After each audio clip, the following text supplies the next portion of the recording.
Decidimos tener el día de hoy a una gran invitada porque siempre es enriquecedor conversar con ella. Ella es politóloga y analista en comunicaciones, Berit Knudsen, a quien le damos la bienvenida. Gracias, Berit, por estar con nosotros. Gracias por la invitación. A ti, Berit. Berit, ¿cuál es tu impresión? O sea, ¿qué está pasando con los países latinos que tienen ya estos nexos con el narcotráfico? No se puede erradicar el narcotráfico. ¿Qué está sucediendo? Han perdido la noción de la diferencia entre el bien y el mal. Sí. ¿No? Cuando hay corrupción, al costado está el narcotráfico. Cuando hay narcotráfico, al costado está la opresión de su población.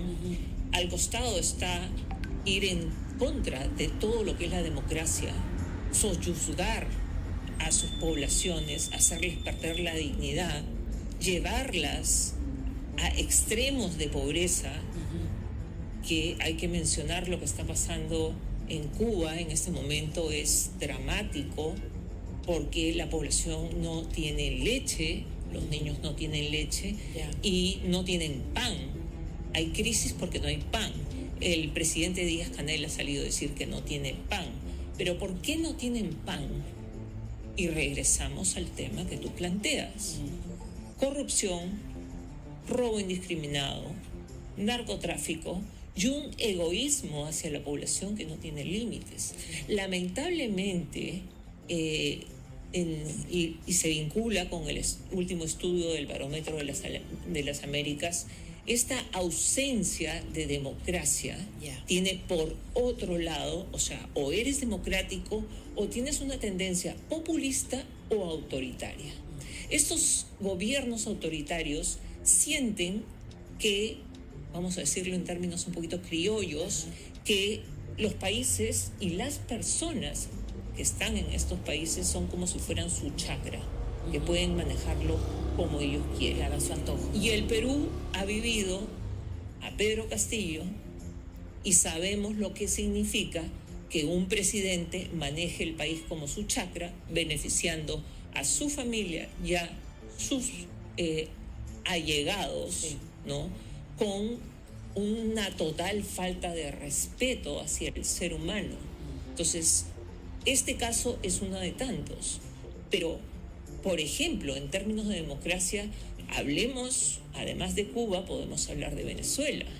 ¿Qué está pasando en Venezuela? En Bolivia también. Una vez que copan el gobierno, intervienen las instituciones electorales, ya no quieren salir. Y tenemos que prestar mucha atención y tenemos que apoyar a María Corina Machado con lo que está pasando en este momento en Venezuela. Es la segunda oportunidad, tú sabes que no es la primera, es la segunda oportunidad, porque en 2019 digamos que Maduro perdió las elecciones, o por lo menos perdió el poder dentro del Congreso. ¿Y qué cosa hizo? Llamó a sus amigos, los rusos, pusieron barcos alrededor, y eso está en los informes de Naciones Unidas, ¿no? Para amedrentarlos. Cerró el Congreso y no dejaba entrar. Y hasta el día de hoy, Juan Guaidó es el presidente interino, ¿no? Entonces, ¿qué pasa con Venezuela? El cartel de los soles de la droga, son millonarios. ¿Y qué pasa con la población? La población ha perdido la libertad, pobreza extrema, y ha perdido la dignidad. Y tienen tanto miedo que ya no son capaces de enfrentarse a estos gobiernos. Entonces, esta presión que está tratando de lograr la comunidad internacional es importante, porque hoy día está en la mira. Vamos a ver qué sucede, porque no conocemos el futuro. Ellos tratan por todos los medios de evadir esta democracia. No existe la democracia, ¿no? Entonces, hay un tema que me dijeron que querías que tocara, que es el tema de la democracia vinculada con la mujer. Sí, ¿no? sí, Berit, Brevemente. es importante saberlo y no sé, hasta cierto punto también refrescar memoria, ¿no? Porque si bien es cierto, se han logrado avances, las mujeres han logrado avanzar en muchas profesiones, pero en la política al parecer han sido algunas, pero tampoco ha sido mucho.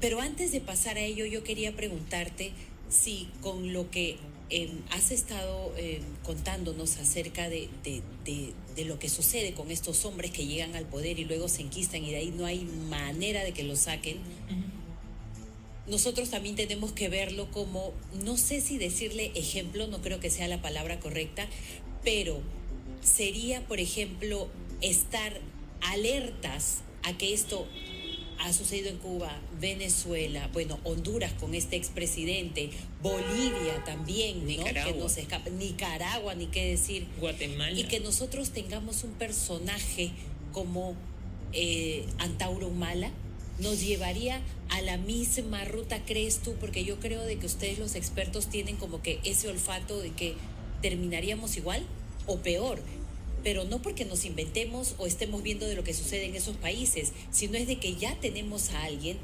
radical. Sí, para entender un poco el fenómeno en términos geopolíticos, Sí. en términos globales, yo creo que esta foto te va a permitir y a tus oyentes un poco entender qué es lo que pasa en el mundo para luego aterrizar en América Latina y luego llegar al Perú. Ya.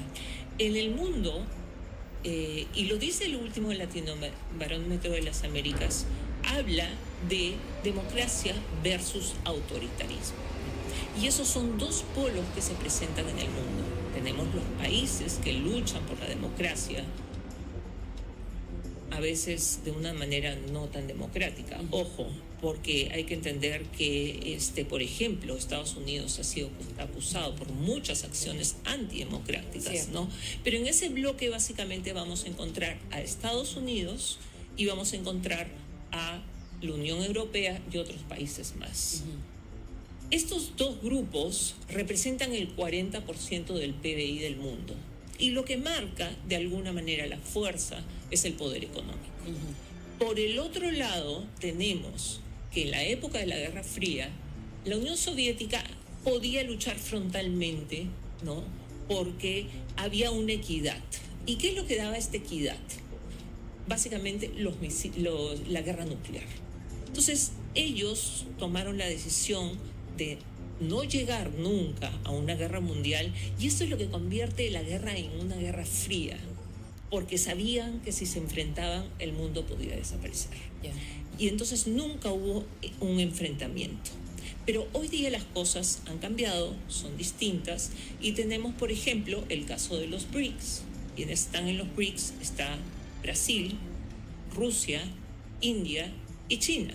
Para hacer un breve paréntesis nada más para que la gente continúe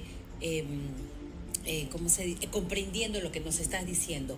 Los BRICS, si brevemente nos puedes decir, ¿a qué te refieres con los BRICS? Claro, los BRICS es un grupo de países, originalmente 5, en este momento ya son más de 7, que se juntan, ¿para qué?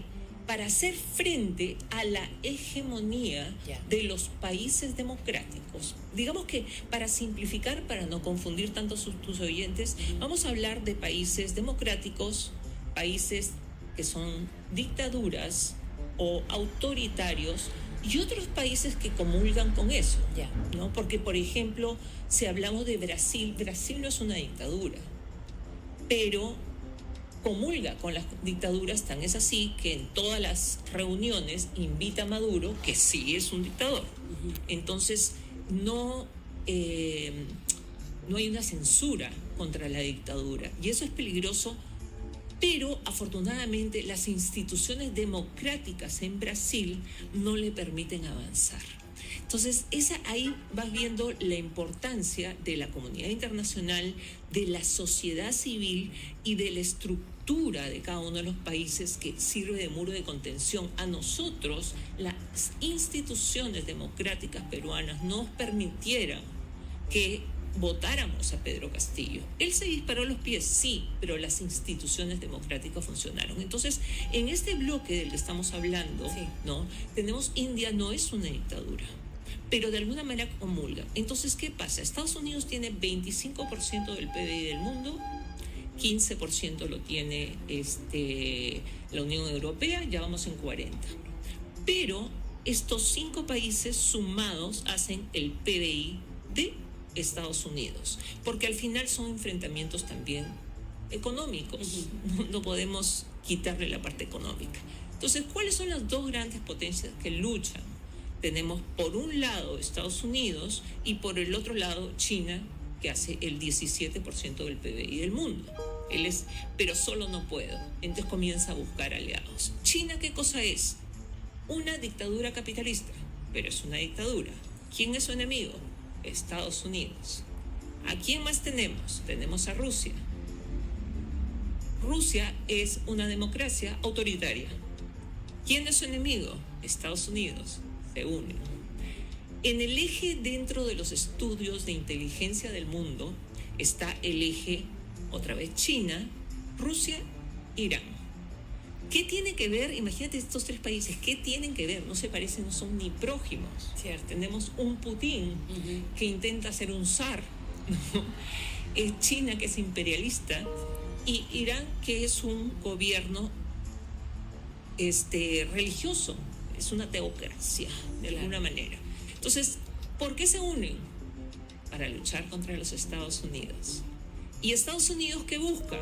Luchar por la democracia y la libertad.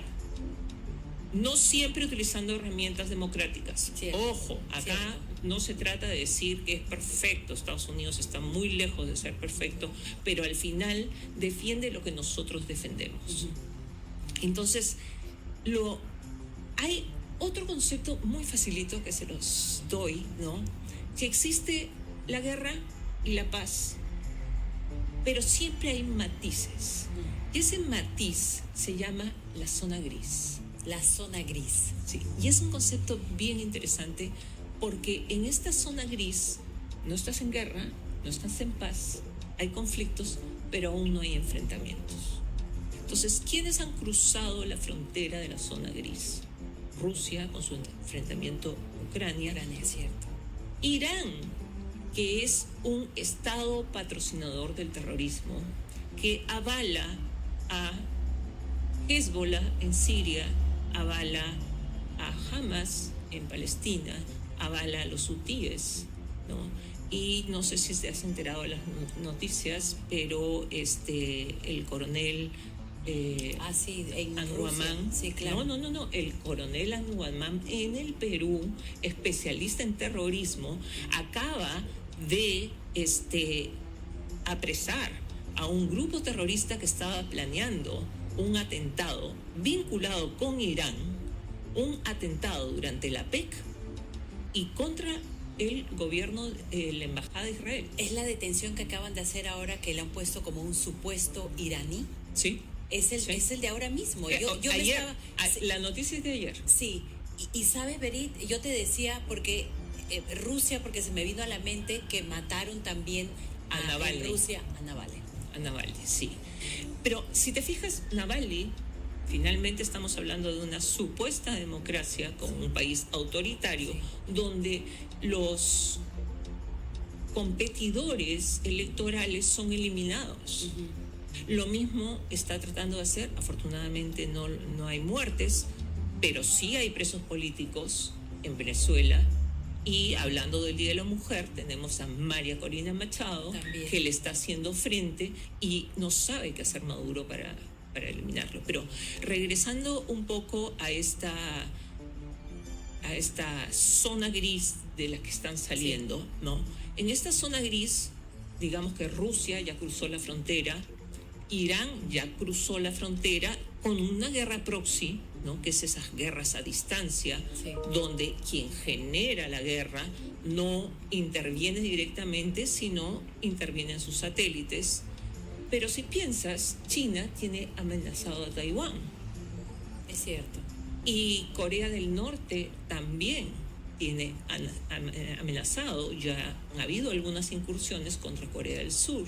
Y estos son países autoritarios. Entonces te das cuenta que dentro de estos grupos, de alguna manera, los principios y valores son completamente distintos. Y esto es lo que hace que suceda lo que comentas en Honduras. O sea, se cruzan todas las fronteras, donde el bien y el mal no tiene, o sea, no es entendido. Entonces, conceptos como la civilización universal de China, dentro de su programa de gobierno está la civilización universal. ¿Qué cosa significa eso? Que todos los países del mundo tienen derecho a gobernarse como mejor les parezca. Ok. Si a Rusia le parece bien tener esta extraña democracia y eliminar a personajes como Navalny, está bien. Si Irán quiere tener un gobierno teocrático y promover el terrorismo, que es otro de los males, Sí. está bien. Si Brasil quiere tener un gobierno que está buscando, ¿no?, ubicarse, no es autoritario, pero avala a todas las dictaduras, está bien. Entonces, finalmente el mundo va a ser un caos si cada uno quiere hacer las cosas como quiere y la población es la que pierde. Seguro, siempre los más Porque perjudicados. En un gobierno autoritario es la soberanía nacional representada por los estados la que prima más que la soberanía popular. El concepto de la soberanía popular, donde el pueblo elige cómo quiere ser gobernado, desaparece, se pierde. ¿En qué momento, como decía mi abuela, en qué momento el mundo se distorsionó tanto? ¿En qué momento? Pero ¿sabes qué, Berit? Vamos a seguir analizando después de la pausa porque me parece sumamente interesante tocar estos temas y más aún ahora que has traído a colación de este iraní detenido. Antes de la pausa, Berit, estábamos hablando acerca de esta detención a este, todavía le dicen supuesto iraní aquí en el país. ¿Por qué es preocupante que se sigan deteniendo a estos iraníes? Que no viene de ahora, como bien me decías, eso viene ya desde hace mucho tiempo. Tú me mencionas de que vienen a aprender de la cultura latinoamericana, lo que ha sucedido con el tema de los pasaportes, de estos pasaportes ilegales que hacen pasar a gente extranjera como peruanos, y todo pareciera como que es parte de un plan, ¿no? Y que al mismo tiempo nosotros, de alguna manera, pues somos parte de toda esta polarización y que a ellos les conviene de que no hay educación y un montón de cosas. ¿Por qué? A ver, regresando a la zona gris, Sí. Las guerras proxy, que son guerras a distancia, por ejemplo, Irán es un estado patrocinador del terrorismo declarado. Hay 4 estados patrocinadores del terrorismo en el mundo. Está Irán, está Corea del Norte, está Siria y está Cuba. Esos son los 4 estados. Entonces, esta guerra proxy es una especie de guerra que se juega a distancia, donde desde Oriente Medio se puede pelear en Latinoamérica. Durante la guerra en el Líbano, ¿no?, durante los años 70, 80, se destruyó un país entero y en su tiempo se llamó la Suiza de Medio Oriente. Hoy día es ruinas. Sí, no existe. En esa época salieron muchos clérigos islámicos y se ubicaron en la triple frontera entre Paraguay, Argentina y Brasil, huyendo de la guerra. Se ha convertido en un centro de todo tipo de delincuencia, no solo terrorismo, sino corrupción, lavado de dinero, trata de personas. O sea, dime de qué corrupción hablamos y yo te voy a decir sí, está ahí. Pero el terrorismo es parte de eso. Años más tarde tuvieron 2 atentados sumamente graves contra la Embajada de Israel y contra el AMIA, que es otra organización israelita en Argentina. Fue dramático. Y desde esa época, afortunadamente, que fueron en los años 90, no ha habido mayores hechos en Latinoamérica, pero como vemos, en 2022 o 23, se me va exactamente la fecha, se apresó a un israelita, a un árabe, como tú lo dices, pero en realidad era un iraní. Se le encontraron explosivos, no había nada armado, pero tenía todos los ingredientes para hacer esa torta que estalla, Sí. ¿no? Estuvo preso porque había fraguado sus documentos y finalmente cuando se le juzga se pone en libertad. Una cosa que de alguna manera la comunidad internacional latinoamericana le criticó mucho al Perú, porque dijeron cómo el Perú, que es un ejemplo, mira lo que dijeron, que es un ejemplo de lucha contra el terrorismo, no ha dado una vez más el ejemplo poniendo en la cárcel a un terrorista, Seguro. porque quien tiene explosivos es un terrorista, Seguro. ¿no? Y lo dejaron libre. Entonces, estos son temas que se analizan mucho dentro de la inteligencia y en el caso del Perú somos considerados como un centro cultural para ubicar al personajes de Hezbollah, personajes de Irán, y ubicarlos y aculturarlos, ¿no? Que se adapten a nuestra cultura, porque ellos tienen una cultura completamente distinta. Sí. Pero esto que hemos visto ayer ya da un paso más adelante. Entonces ya no somos tan solo un centro cultural, estamos yendo a otros extremos. En el año 2002, en épocas de Hugo Chávez no se acercó solo a Irán, se acercó a todos los líderes dictadores y los recibía en Venezuela.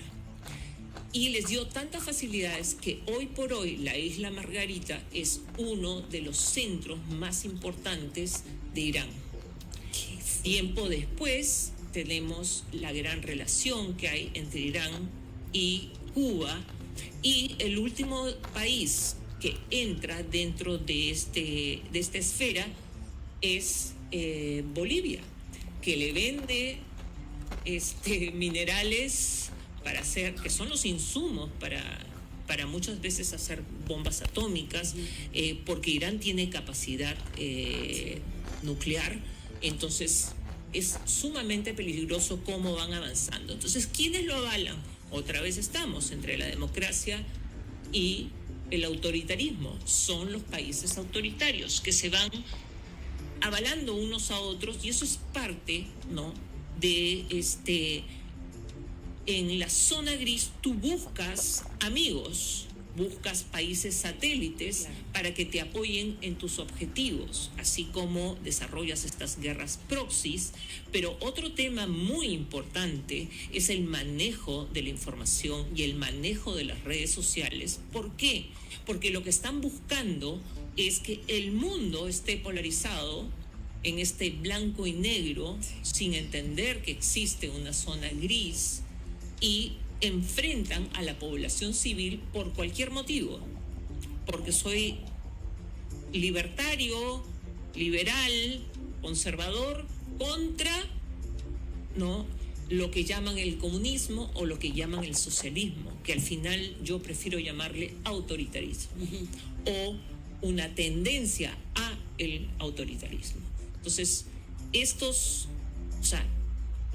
corrupción, narcotráfico, ya ves que hay un ingrediente adicional, terrorismo. Sí, ¿no? sí.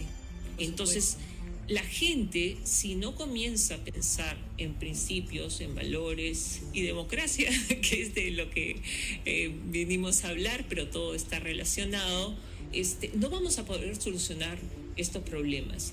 Y lo más dramático de este informe del latinoamericano, el barómetro de las Américas, es que encuentra solo el 48% de los latinoamericanos valora la democracia.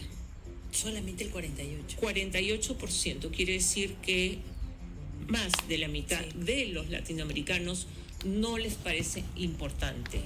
Pero otro factor que se llama la desafección a la democracia, que es, tengo un gobierno y no valoro lo que le está haciendo, porque creo que no da resultados.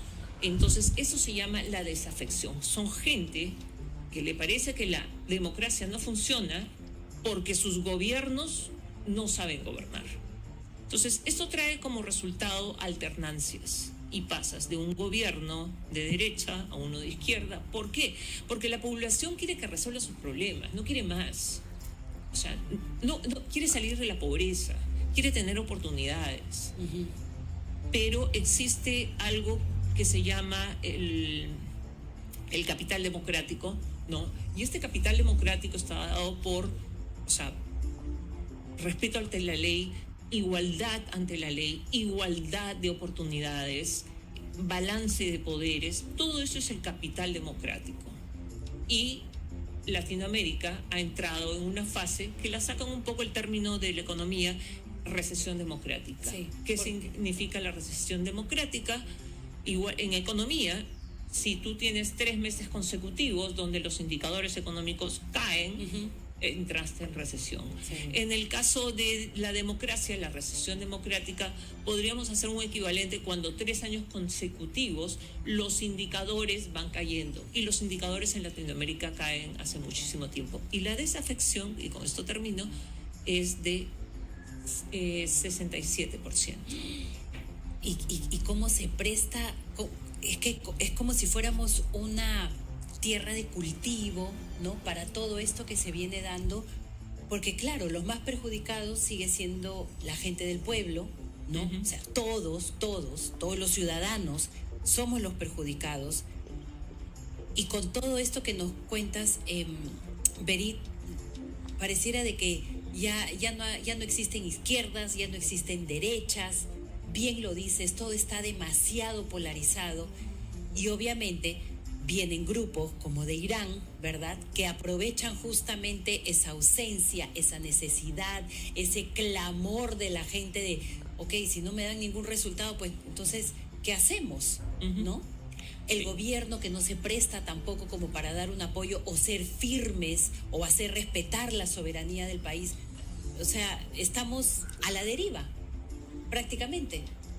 Mira, en este estudio hay 2 casos que se analizan como casos aparte. No se mezclan las estadísticas, sino se analizan a título individual.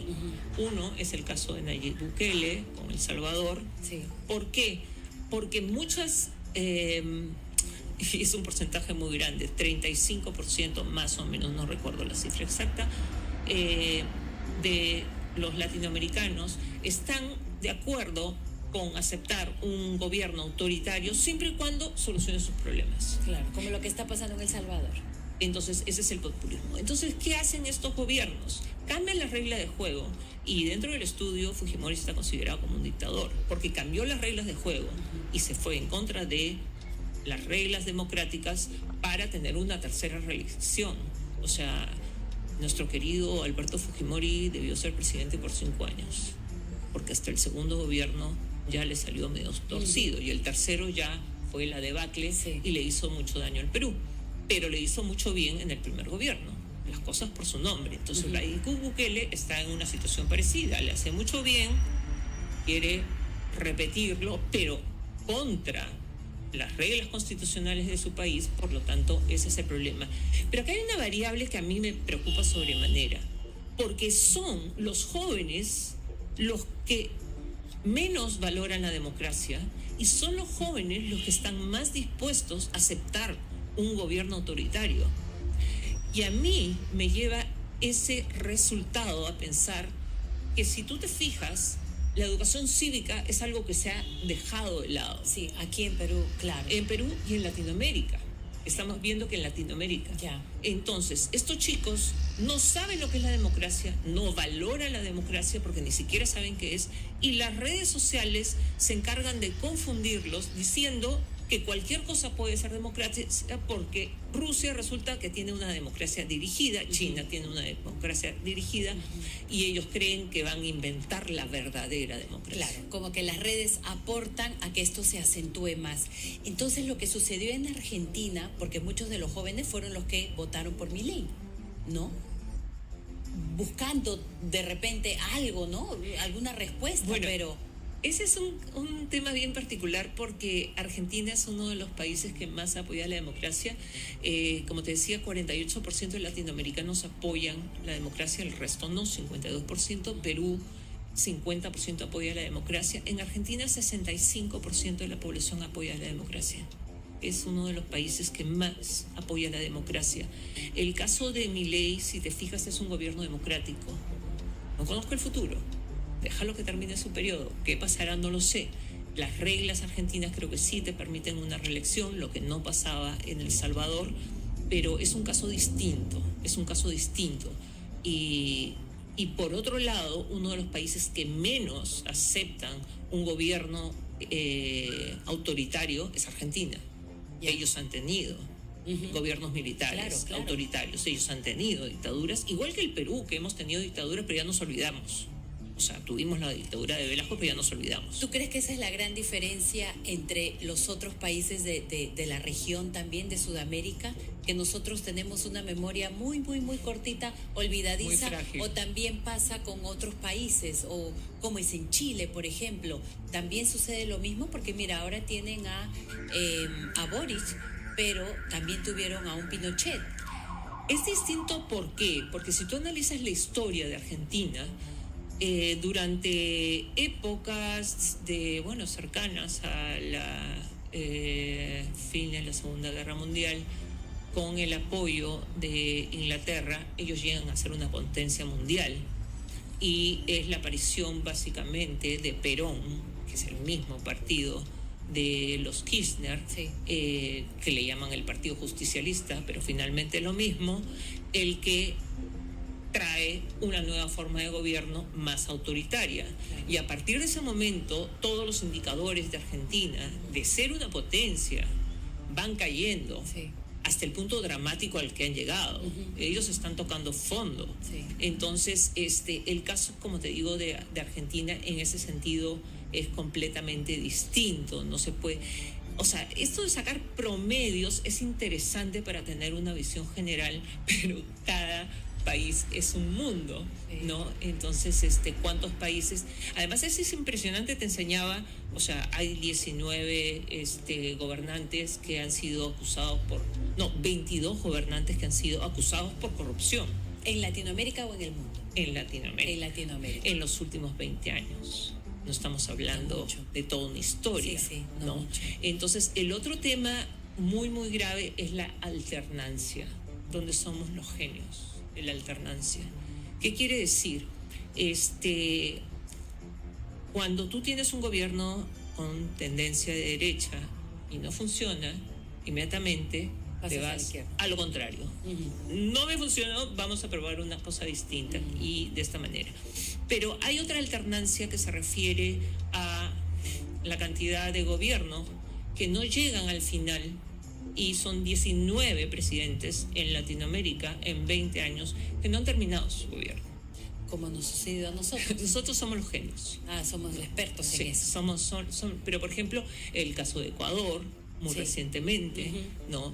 Entonces creemos, mal de muchos consuelo tontos, pero creemos que somos los reyes de la corrupción. O sea, es muy grave en el Perú. Pero ¿y por qué, sin embargo, que hemos tenido a todos estos presidentes que ahora están detenidos, prisión preventiva, etcétera? ¿Qué hace que lo que no es correcto por estas alternancias que nos estás contando, que otros países nos vean muchas veces como ejemplo? Porque por lo menos ustedes ponen presos a sus presidentes corruptos y nosotros ni siquiera llegamos a eso, como en el caso de Colombia o México, porque te lo dicen. Argentina.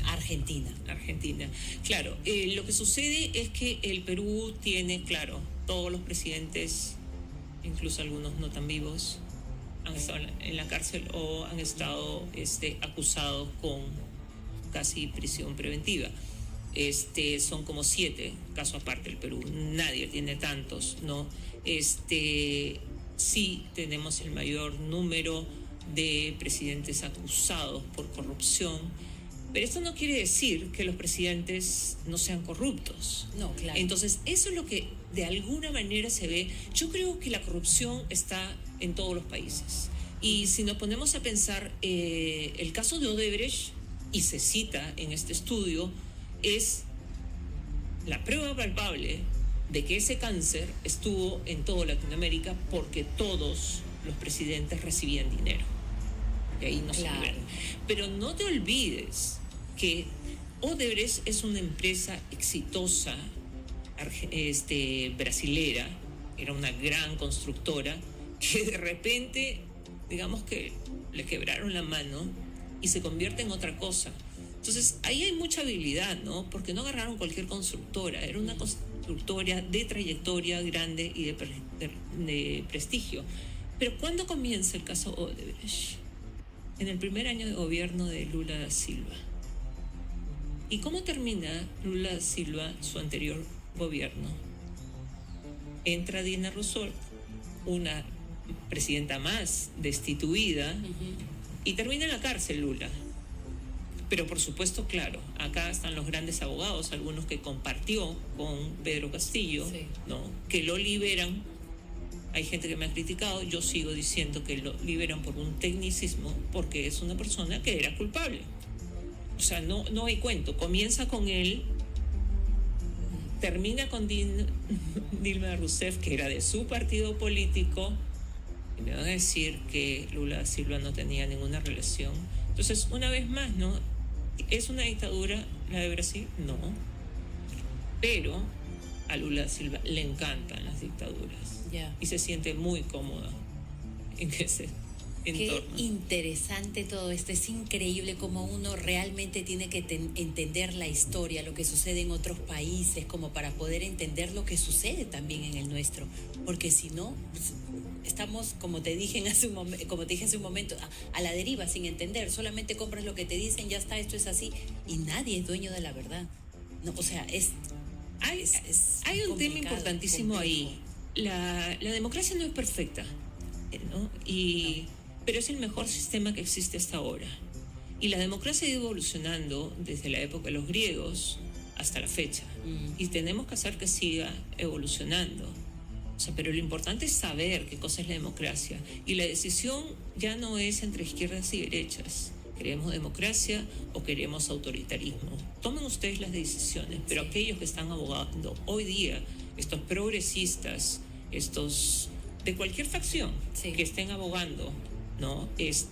Por avalar a estos países encabezados por China, Rusia, Irán, realmente nos están llevando a una ruta donde los que vamos a perder somos los ciudadanos de a pie. Siempre, lamentablemente, los más perjudicados.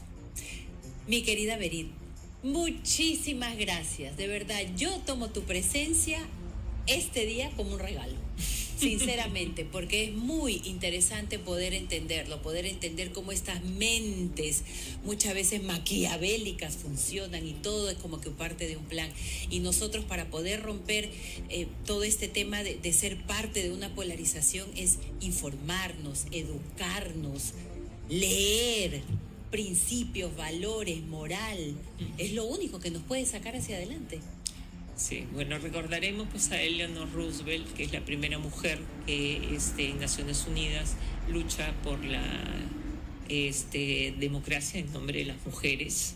Es un personaje importante, sí, en esta fecha, pero hay muchísimas más, y afortunadamente tenemos la oportunidad como mujeres, gracias a la lucha de muchas otras, seguro, de poder estar aquí tú y yo, dos mujeres, gracias conversando. A ellas que nos pavimentaron el camino de alguna manera. Exactamente. Berit, muchísimas gracias. Gracias por estar aquí y espero de que tengas un maravilloso fin de semana.